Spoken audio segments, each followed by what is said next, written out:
Les patients mineurs, la difficulté en tant que soignant, c'est qu'il faut être à l'écoute, mais il faut aussi qu'on ne soit pas hâtif non plus et qu'on n'offre pas des chirurgies qui après peuvent amener à un regret. Ma prochaine étape, c'est d'avoir ma mastectomie, la chirurgie d'en haut. Ça fait presque 4 ans. Et je vois très bien que c'est pas un coup de tête. L'identité de genre, dès 6-7 ans, il y a déjà quelque chose là qui est clair puis qu'il faut écouter. J'arrive enfin, j'ai hâte.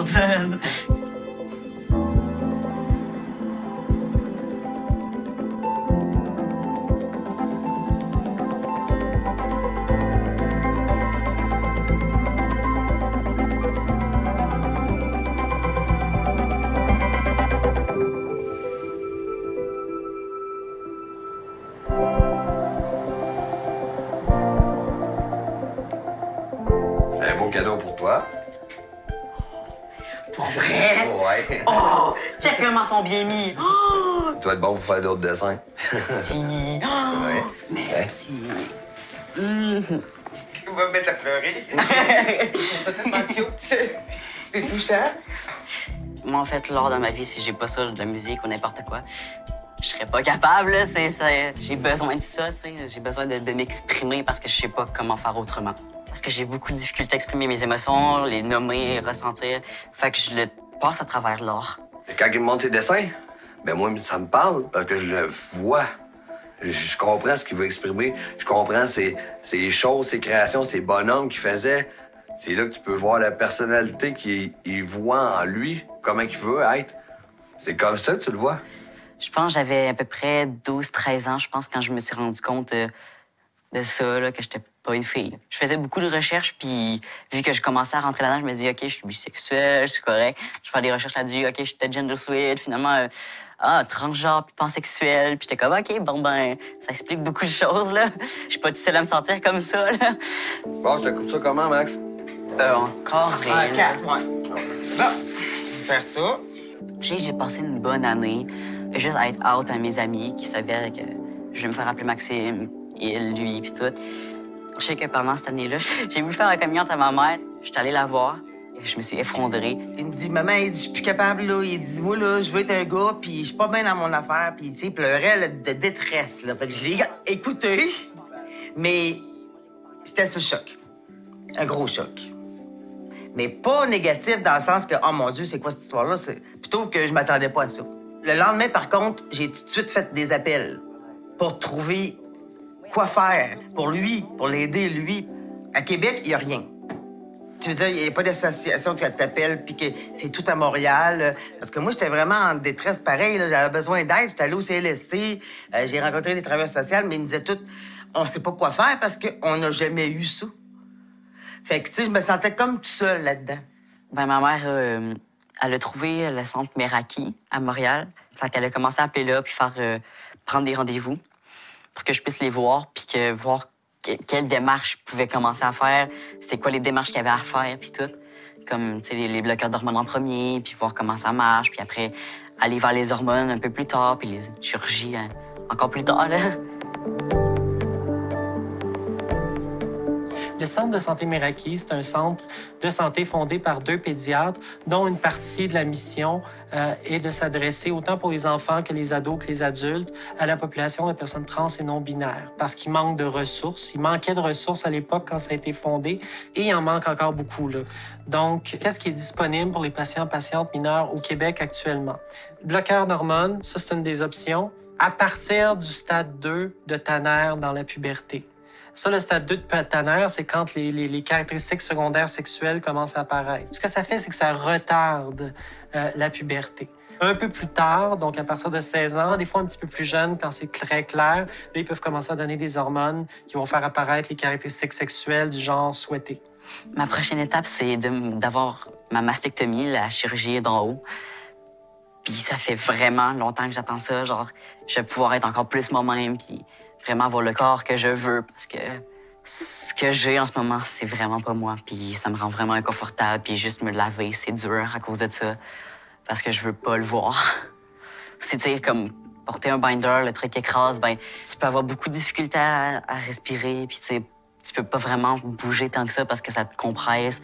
Fait que, tu sais, je veux plus avoir ce sentiment-là non plus d'écrasement, tu sais, puis je veux vraiment pouvoir me mettre en chest si je veux, tu sais. Je veux pouvoir vraiment faire comme un gars, là. J'ai vu un gros changement de personnalité. Parce que quand il était fille, il était toujours comme il est là. Tu sais, son attitude, son comportement artiste, ça n'a pas changé. Mais il était renfermé. Il parlait pas beaucoup. Il avait les épaules toujours par en bas. Il se faisait pas beaucoup d'amis. Puis quand il a changé Max, je sais pas comment l'expliquer, mais ça a comme explosé. Il est devenu une autre personne. Puis tu vois qu'il est bien. Ben ça, c'était mes craintes, ça. Parce qu'on me disait, il est jeune, il a 13 ans. Fait qu'on est allé doucement, tranquillement, parce que j'avais peur qu'il le regrette. C'est parce que c'est pas quelque chose que tu fais sur un coup de tête, là. Même là, l'opération qu'il va avoir, j'aurais pu attendre qu'il ait 18 ans, là. Mais ça fait presque 4 ans. Puis je vois très bien que c'est pas un coup de tête. Sinon, au début, si tu m'aurais dit ça, je t'aurais dit de la merde, il aura 18 ans. Mais non, là, je suis d'accord à 100%. L'identité de genre, ça se développe. Le système cognitif de l'enfant est assez développé à l'âge de 6-7 ans pour comprendre la notion de permanence du genre. Donc, comprendre c'est quoi le genre, c'est quoi un garçon, c'est quoi une fille, c'est quoi une personne non-binaire, qui je suis, moi, par rapport à ça. Puis les études démontrent qu'il n'y a pas de confusion. Donc, dès 6-7 ans, il y a déjà quelque chose là qui est clair puis qu'il faut écouter. Et encore une fois, moi, ce que je dirais, c'est le simple fait d'écouter, même si l'enfant changerait d'idée, le simple fait d'être à l'écoute de l'enfant, juste ça, ça va lui donner la liberté d'explorer. Et juste ça, ça va être sain sur le plan développemental. Rendu à l'adolescence, quand on arrive, mettons, à une chirurgie à 16 ans, souvent, il y a beaucoup d'étapes qui ont été faites avant. Ça n'arrive pas comme un cheveu sur la soupe. Donc, les études démontrent qu'il y a rendu à cette étape-là, les regrets sont presque inexistants. Ça ne veut pas dire qu'ils n'existent pas, mais ils sont presque inexistants. Là. Ben, tu sais, elle était beaucoup malheureuse. Puis c'est quand c'est venu ce sujet-là par après, ben oui, c'était un choc, mais depuis qu'il a pris cette décision-là, ben le bonheur et le sourire qu'il a, ben il l'a jamais eu. Fait que t'as pas le choix d'accepter puis de supporter à ta façon. Ses 2 frères, ça a été instantané. Puis mon père et ma mère, c'est de eux que j'avais le plus peur. Puis ils l'ont pris bien. Mais j'étais prête à une chose. Quiconque dans mon entourage qui était pas d'accord ou qui faisait quoi que ce soit contre Max, il partait de ma vie, je les éliminais de ma vie.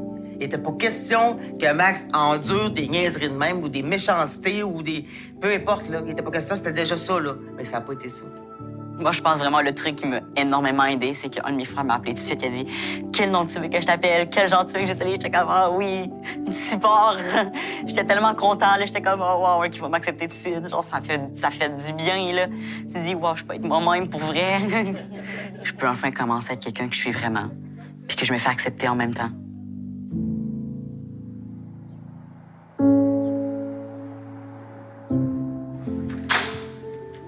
Bonjour.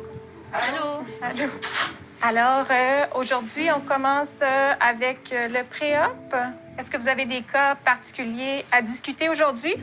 Oui, je voulais avoir votre avis pour un patient, mastectomie. Donc, la lettre que j'ai reçue de recommandation, c'est pas vraiment une lettre de recommandation, c'est une note d'évolution d'une rencontre pour un symptôme, des symptômes dépressifs, par exemple. Fait que j'ai pas vraiment de lettre de recommandation dans le dossier. Puis je connais pas vraiment s'il y a des ressources dans ce coin-là. C'est un patient de Rimouski. Fait que je sais pas si on a des coordonnées de professionnels dans ce coin-là qu'on pourrait le référer si jamais. Le standard qu'on utilise, c'est les standards du WPATH, c'est-à-dire une association mondiale qui a fixé des standards de soins qu'on doit suivre avant de donner accès à certains types de soins, dont les chirurgies. Ça inclut 2 lettres de psychosocial. Donc, ça peut venir soit de psychologue ou soit de psychothérapeute, sexologue, travailleurs sociaux. Mais ce qu'on nous demande de vérifier, c'est ce que la personne est capable de faire un consentement éclairé. Moi, quand je fais ces lettres-là, je leur dis toujours, je suis pas là pour décider à partir de la personne, dire non, toi, t'es une femme, toi, t'es un homme, non, c'est pas vrai, toi, t'es pas une vraie personne trans, ça, c'est pas mon rôle. Moi, mon rôle, c'est juste de m'assurer qu'elles ont des attentes réalistes en lien avec la chirurgie, qu'elles sont capables de vérifier. C'est ça que le GRS nous demande de faire aux professionnels à l'externe pour pas qu'il y ait de conflit d'intérêts. C'est pour ça qu'ils n'ont pas leurs propres équipes d'évaluation. Et voilà. J'ai reçu beaucoup de lettres incomplètes dans les 2 dernières semaines particulièrement. Et justement, j'en avais parlé avec Émilie parce que moi et Ariane, on se questionnait vers où on les envoie les patients parce que la première étape, on contacte le professionnel puis on essaie de voir est-ce qu'ils sont formés. Et j'en ai eu beaucoup qui ne l'étaient pas. Et la deuxième étape, c'est il y a des patients qui nous renvoient un peu la balle dans notre camp et qui disent ben, du coup, où est-ce que je vais? Oui.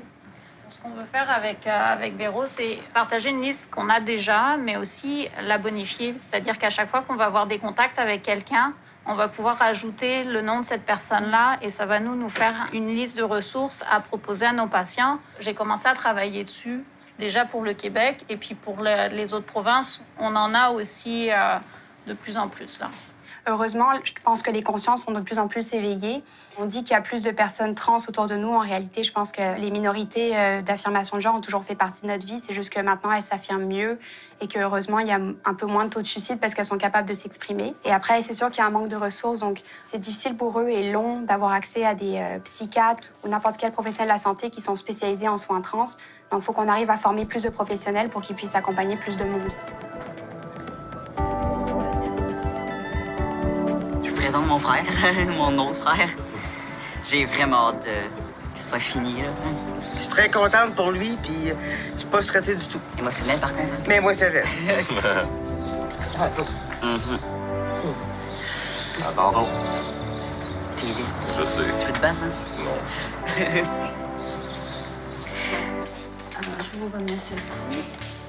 OK. Vous pouvez vous asseoir. Merci beaucoup. Il y en a donc avec des papiers à signer. OK. Les patients mineurs, si on parle de chirurgie génitale, selon les critères qui sont établis pour le moment, il faut arriver à la majorité pour pouvoir discuter de ce type de chirurgie, puis nous, on s'y tient. Pour, par contre, la chirurgie de mastectomie, puis quelque part, ça pourrait s'expliquer aussi un petit peu plus dans le sens que c'est pas complètement irréversible, et aussi que c'est probablement ce qui se voit le plus, qui amène énormément de dysphorie. Donc c'est facile de pouvoir offrir une solution chirurgicale à des patients mineurs, dans la mesure où leur demande a été répétée dans le temps aussi, et puis qu'il y a une vraie souffrance qui se voit, et que c'est un projet qui s'inscrit aussi avec leurs parents, souvent. Alors moi, j'ai vraiment pas de problème à faire des chirurgies chez les mineurs dans ce contexte-là. Allô, bon matin. Allô. Comment ça va? Ça va bien. Ça va bien. Alors, Maxime, c'est ta première chirurgie? Ouais. Parfait. Ta testo, tu la prends depuis combien de temps? Le 2 juillet, ça va faire 2 ans. 2 ans. Donc, pour toi, c'est terminé les menstruations, là? Ah ouais, non, moi, ça fait vraiment longtemps que c'est fini. Tu Ouais. as bien répondu. Parfait. La difficulté, en tant que soignant, c'est qu'il faut être à l'écoute, mais il faut aussi être sûr qu'on ne soit pas hâtif non plus et qu'on n'offre pas des chirurgies qui, après, peuvent amener à un regret aussi. Parce que ce sera non seulement pas bon pour les patients, mais encore moins pour les gens qui ont du mal à comprendre et qui diront « Ah !» et qui se feront un plaisir de pointer du doigt en disant « Voyons, vous l'avez dit ». Maxime, c'est à ton tour. On a reçu l'appel, donc on met ton beau petit chapeau, puis on monte en haut. Bon. Comme société, on a tendance à mettre plus l'accent sur notre peur que les gens regrettent, ce qui est possible, mais qui est quand même minoritaire du point de vue statistique, que sur les risques de ne pas laisser faire la transition. Ne rien faire n'est pas une option. Moi, c'est ce que je dis aux parents. Ça ne veut pas dire qu'il va y avoir transition, mais on ne peut pas juste ignorer ça en disant ça va passer. On dit attends d'avoir 18 ans, attends si, oui, mais si on fait rien, y a-t-il un risque aussi? Moi, j'en ai des jeunes là, qui ont fait des tentatives de suicide, de l'automutilation à 14-15 ans parce qu'on leur disait attends. Là, j'ai vraiment genre la grosse boule. J'ai hâte. J'ai vraiment genre la grosse boule. Je sais pas comment te décrire ce sentiment-là, mais c'est vraiment genre un j'ai hâte intense, là. Ça arrive enfin. Si tu te fais pas épauler, tu tombes dans la dépression. Tu te renfermes sur toi-même encore plus. Puis t'as plus envie de vivre. Tu veux être invisible. Tu veux que personne te parle, personne te voit. Puis quand tu te fais encourager, ça t'encourage à dire « Ah, je peux être moi-même ». Tu commences à avoir de la confiance en toi, tu commences à redevenir heureux, puis tu peux vivre finalement, genre, correctement. Tu vas être vraiment quitté, là. Donc aujourd'hui, on va s'occuper de Maxime, qui est un jeune patient qui a beaucoup de souffrance, beaucoup de dysphorie à cause des glandes mammaires qu'il a. J'aime pas appeler ça des seins parce que c'est une habitude qu'on prend, parce que c'est vraiment des patients qui souffrent énormément à chaque fois qu'on leur rappelle ça. Puis on va donc procéder à une mastectomie. Donc on va retirer toute la glande Et ensuite, il faudra remettre le mamelon au bon endroit sur le torse, de façon à lui donner un torse plus masculin. Donc voilà la chirurgie qu'on va faire. Ça prend généralement entre 1 heure et 2 heures pour faire ça. Merci.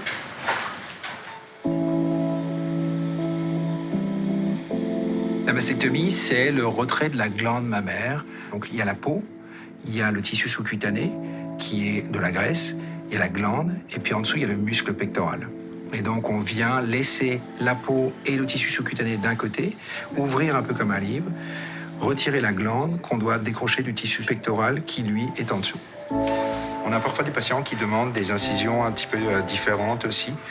Par exemple, une connexion au milieu pour avoir juste une ligne qui passe au travers. On a des patients qui ne veulent pas nécessairement de greffe de mamelon non plus, qui vont faire des tatouages par après, par exemple. Il y a des patients qui sont plus sur le spectre de la non-binarité, pour qui avoir des mamelons n'est pas nécessaire du tout. Alors, ils font quelque chose de complètement différent. Dans les patients non binaires, on va avoir par exemple des patients qui vont faire une réduction mammaire, mais c'est pas une masculinisation du torse. Donc là, ça devient de la chirurgie un peu à la carte, justement. J'ai eu par exemple un patient qui, après des hormones, a eu ensuite un développement mammaire, s'est senti encore plus mal par rapport à ça, parce qu'il voulait pas ça. Il utilise le pronom they la plupart du temps. Et donc moi, je l'ai vu dans le contexte de demande de mastectomie. Et c'est marrant parce que pendant la même chirurgie, je l'ai opéré de la pomme d'Adam. Pour ce patient, c'était la volonté de ne pas avoir de caractéristiques sexuelles secondaires. C'était ça qu'il voulait vivre. Donc c'est quand même assez fascinant. Et je pense que d'entendre ces patients-là, ça vaut vraiment le coup. Parce qu'on se rend compte que c'est pas aussi simple qu'on va de point A à B ou de B à A.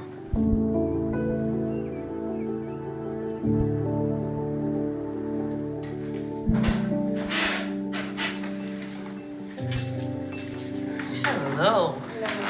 Hi, Piper. So this is the second time we see each other. We took off that drain. Other than that, how is the pain? Not bad. After I took what's the medication? Tramadol. Yeah, after the tramadol, I passed out for an hour and Oh, I went that's so down to good. like a 2.5, 3 out of 10. I realized that I was genderqueer through talking to a friend who was also like non-binary in high school, and we sort of came to the conclusion that we were non-binary together. And I realized quite soon after that I wanted to transition. The way I like to describe it is if you were to put male and female on this line, non-binary sits somewhere in the middle. And it doesn't need to be directly in the middle. It could be closer to female, closer to male, or neither of them. So a lot of people who identify as non-binary don't medically transition at all. They feel comfortable in their own body. They may dress or act more androgynously. And I think for me, it was a little bit the opposite of that, where I knew I wanted to be sexed female, like I wanted the opposite body. But I've found that as I transition, I am becoming more and more androgynous. I always felt like the label of non-binary suited me more than, female or she, her. Okay, awesome. Thank you, Piper. See you tomorrow. See you tomorrow. This step has really taken about 2 years to get to where I'm at right now, of long paperwork and information sessions and talking to doctors and therapists and applying to the government for money and basically jumping through endless hoops. So I'm just relieved to be here and know that I am getting to the end of this journey.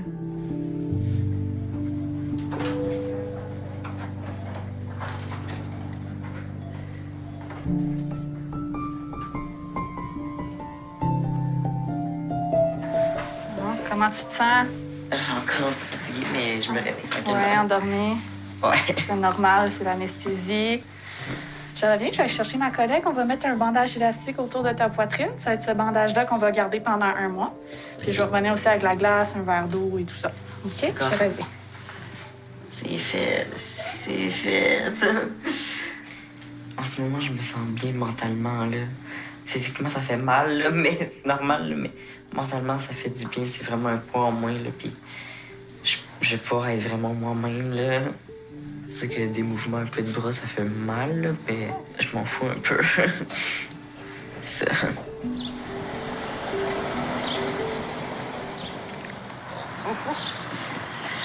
Allô!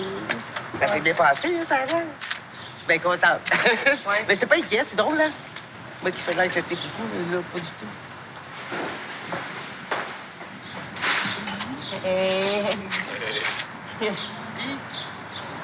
J'aurais pas fort, là. Ouais. Et ça va? Un peu, là, mais c'est correct, là. Je suis bien réveillée, là. C'est fini? Ouais. Enfin! C'est fait, si je pleurais. Oh mon Dieu. Depuis le temps, tu l'attends. Hein? C'est ça. Je suis tellement contente. C'est fait. Je sais pas, genre, je sais que je m'y attendais, mais ça fait quand même quelque chose de me dire si on fait partie. Là, tu vas arrêter d'en parler, tu vas pas revivre maintenant. Là. Ouais. Hey, je suis tellement contente pour toi, là. Oh là là. Ça fait du bien de pouvoir sortir puis plus nécessairement tout le temps être triste, malheureux. Tu sais, je peux enfin ressentir le bonheur, vraiment. C'est pas vrai que t'es trop jeune. T'es capable de réfléchir par toi-même. Quand quelqu'un dit t'es trop jeune, c'est comme si tu veux pas le valider puis tu fais comme si ça n'existait pas.